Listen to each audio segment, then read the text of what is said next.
ingin mengetahui kehadiran teman-teman kamu, ya. Apakah di sini ada yang tidak masuk? Ada Pak. Ada. Siapa Pak? Chelsea. Di sini kenapa ini? Ya? Sakit? Oke.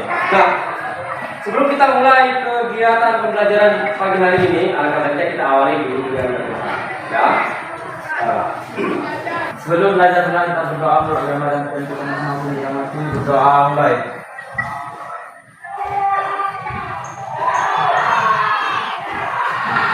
Doa saya. Oke, terima kasih. Ya. Apa kabar hari ini? Baik. Apakah Anda siap untuk tantangan belajar hari ini? Ya. Silakan bergabung dengan kelompoknya berdasarkan gaya belajar seperti pada kegiatan minggu lalu. Silakan kelompok. Tepuk tangan dulu.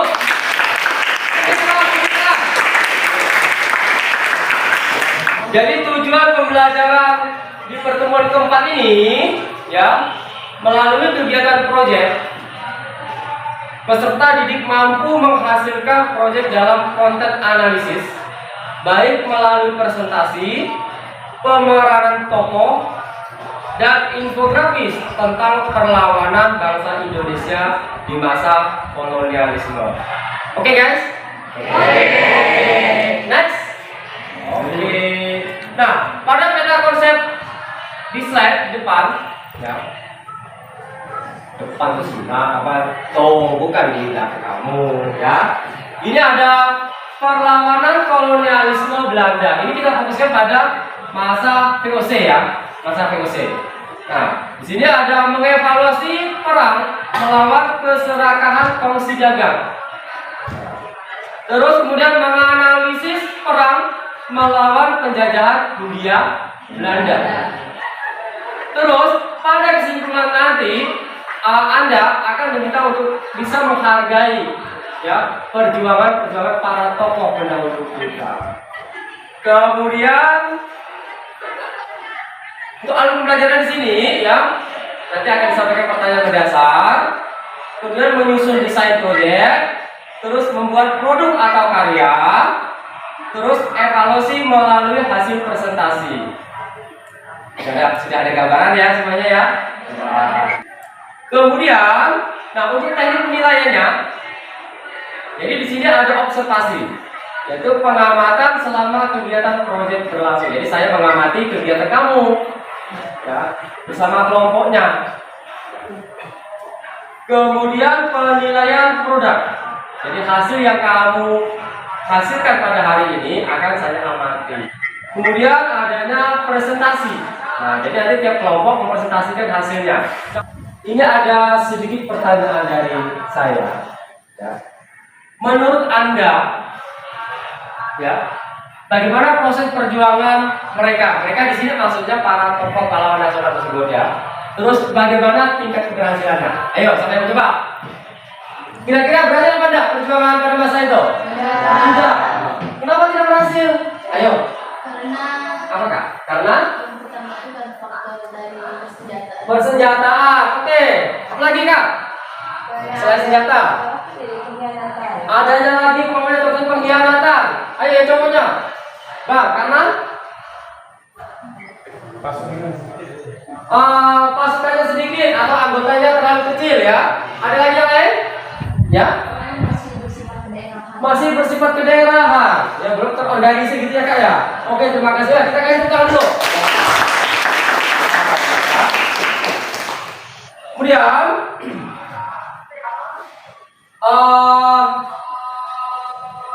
siapa saja tokoh-tokoh perlawanan ke daerah pada masa kolonialisme. Kemudian yang kedua adalah bagaimana perjuangan tokoh-tokoh tersebut bisa mengalami kegagalan. Nah, untuk problem statement di sini nanti akan kamu tuangkan, ya. Nanti kamu akan membagikan LKPD-nya, ya, kamu tuangkan di situ. Oh, saya ngambilnya ini, saya ngambilnya dan itu, ya. Nah, sebelum melanjutkan ke bagian sini, ini saya akan membagikan LKPD ke kelompok. Ini lembar kerja kelompok. Jadi ini kamu di sini lagi, ya. Nah, di sini ada barcode di sini merupakan cerita atau kisah perjuangan nasional, ya. Terserah nanti kamu mau pilihnya yang mana. Didiskusikan dengan kelompok kita. Oke, sip ya? Bisa ya? Ya. Nah, kamu perhatikan ke depan. Untuk aktivitas yang pertama, ya, number 1, melakukan kegiatan literasi referensi yang sudah disiapkan dari PR dalam LKPD. Nah, kita ada kan? Ya, silakan. Coba, Anda scan itu. Saya kasih waktu 5 menit.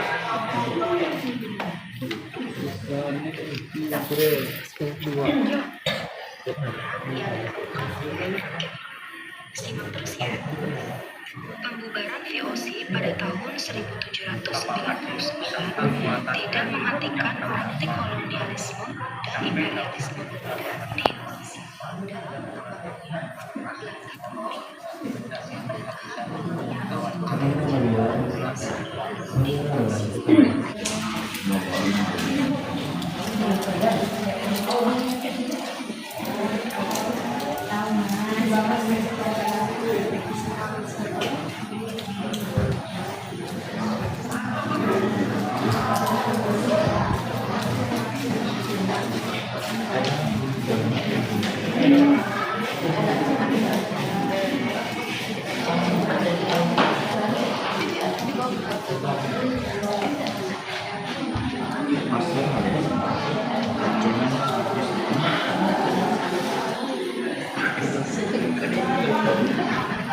Tiga menit.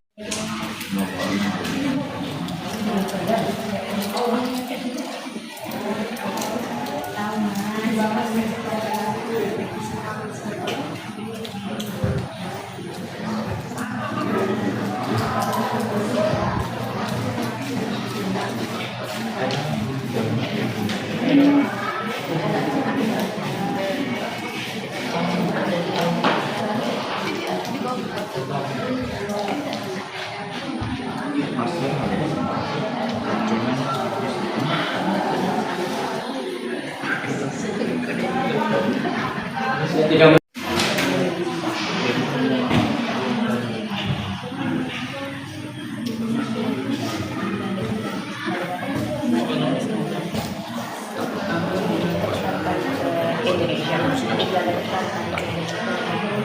Apanya? Nah,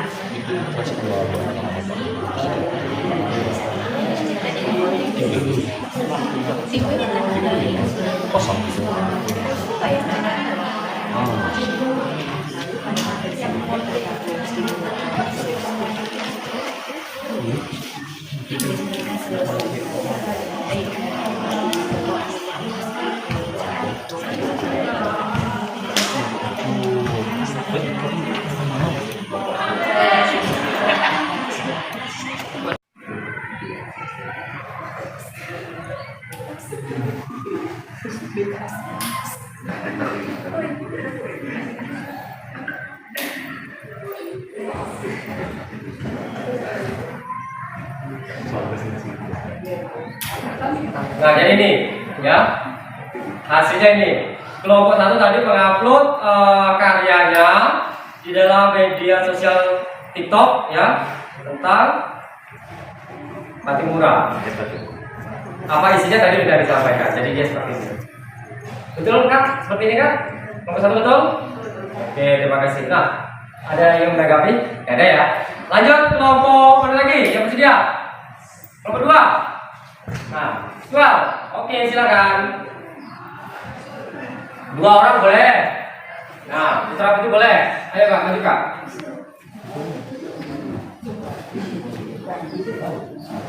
Tunjukkan performa. Ya? Makan ya.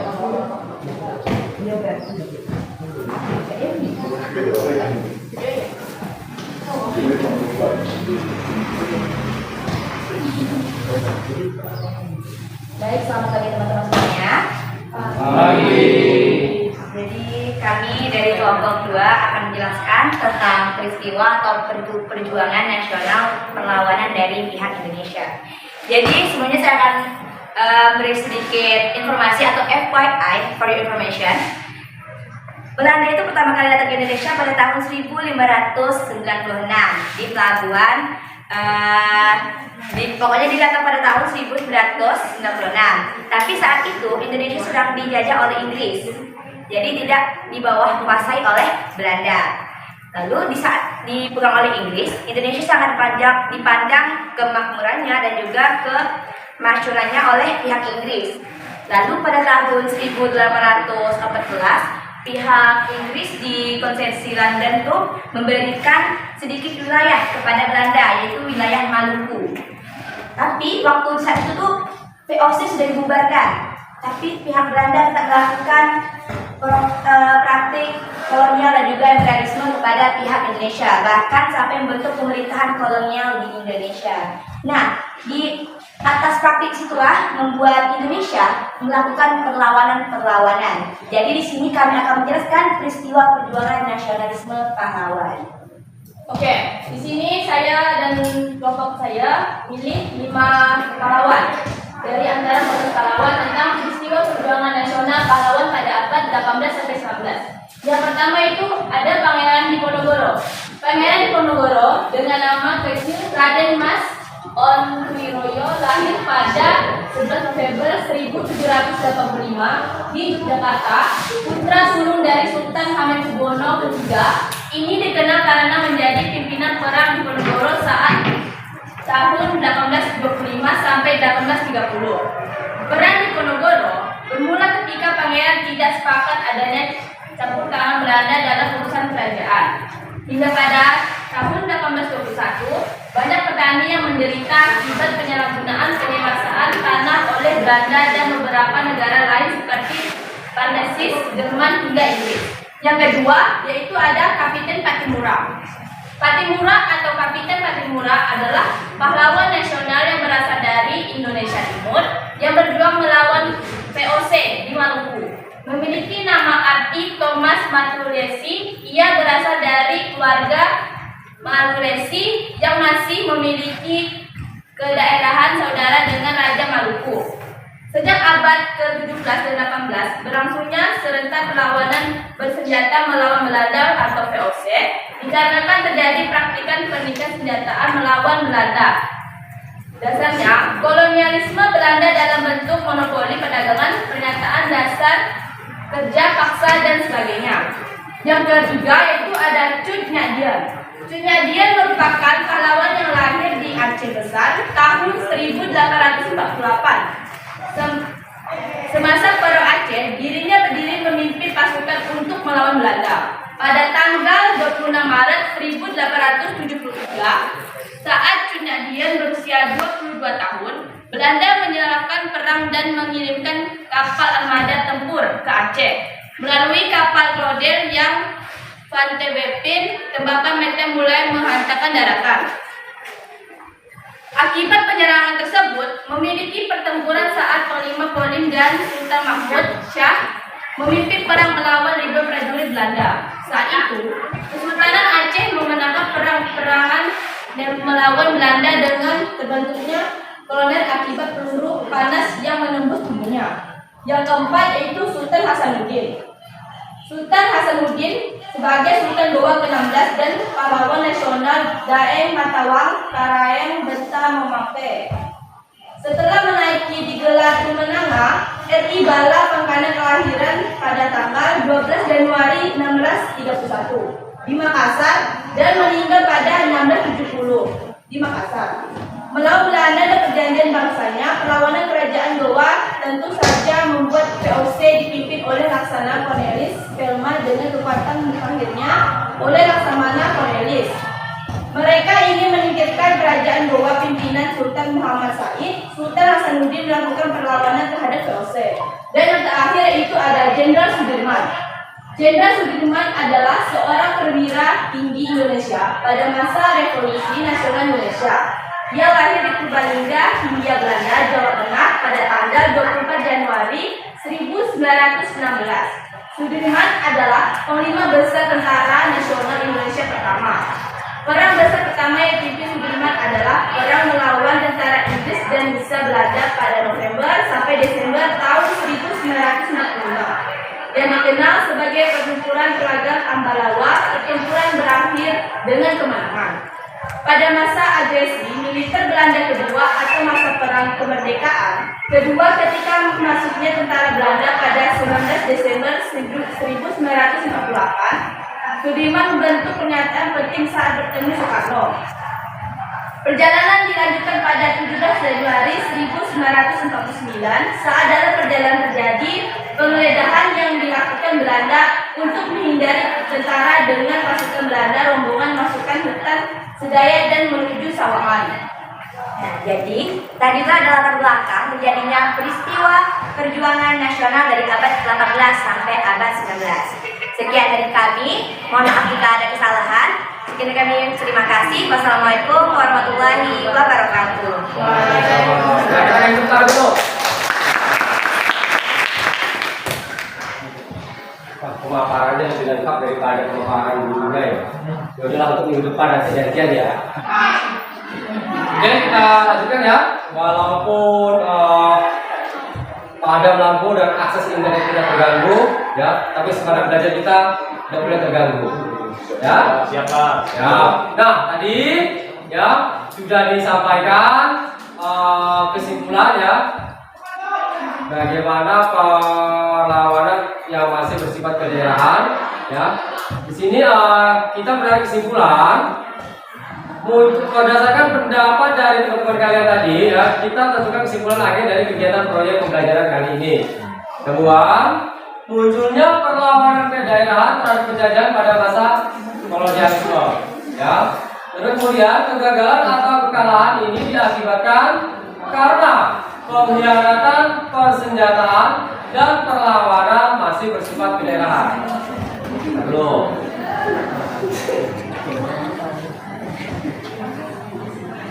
Kemudian, ya, tapi sampai di sini ada yang ingin menambahkan? Tidak ada ya? Karena di sini sudah kesimpulan akhir kita, ya. Nah,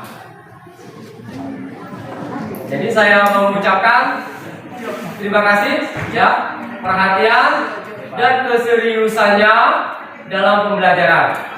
Ya, menurut kalian tanggapannya dengan pembelajaran hari ini gimana? Seru. Apa lagi? Asik. Ya. Apa lagi? Menarik. Yang tidak enaknya apa? Menegangkan. Oh. Mendadak. Terus? Dan ada makanan. Ya, kan tadi saya udah bilang. Setelah ini kita akan makan sama-sama di kantin.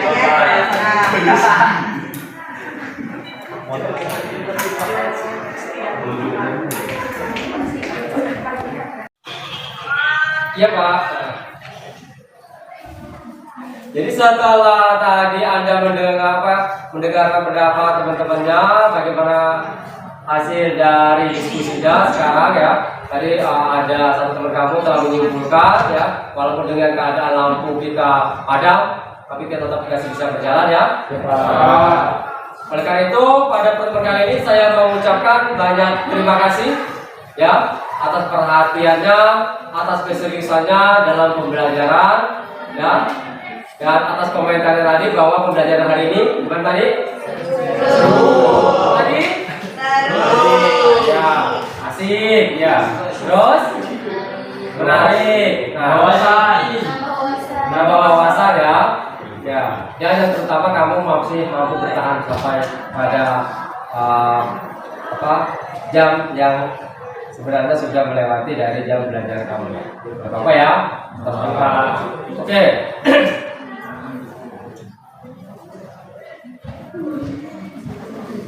Nah, untuk kegiatan pembelajaran berikutnya, ya silakan membaca materi tentang lahirnya pergerakan-pergerakan nasional baik dari internet, ya, teratur dan lain sebagainya. Nanti akan kita coba bahas pada pertemuan yang kelima, ya. Jadi kita akan ketemu di tahun depan, ya. Jadi kamu liburnya ini 1 tahun ini, ya. Oke, untuk mengakhiri kegiatan pembelajaran pada hari ini, saya minta salah satu dari teman Anda untuk memimpin doa penutup, ya. Boleh doa di dalam hati.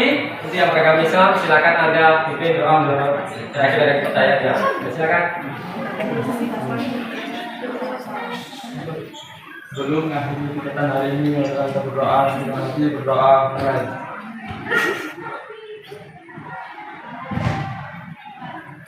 Doa mulai.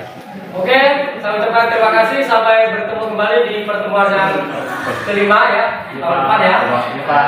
Saya ucapkan selamat berlibur ya, tetap jaga kesehatan ya, tetap semangat ya, menghadapi tahun baru. Oke, terima kasih. Selamat pagi. Assalamualaikum warahmatullahi wabarakatuh. Waalaikumsalam warahmatullahi wabarakatuh. Makasih Pak. Terima kasih. Ini kau. Kau kasih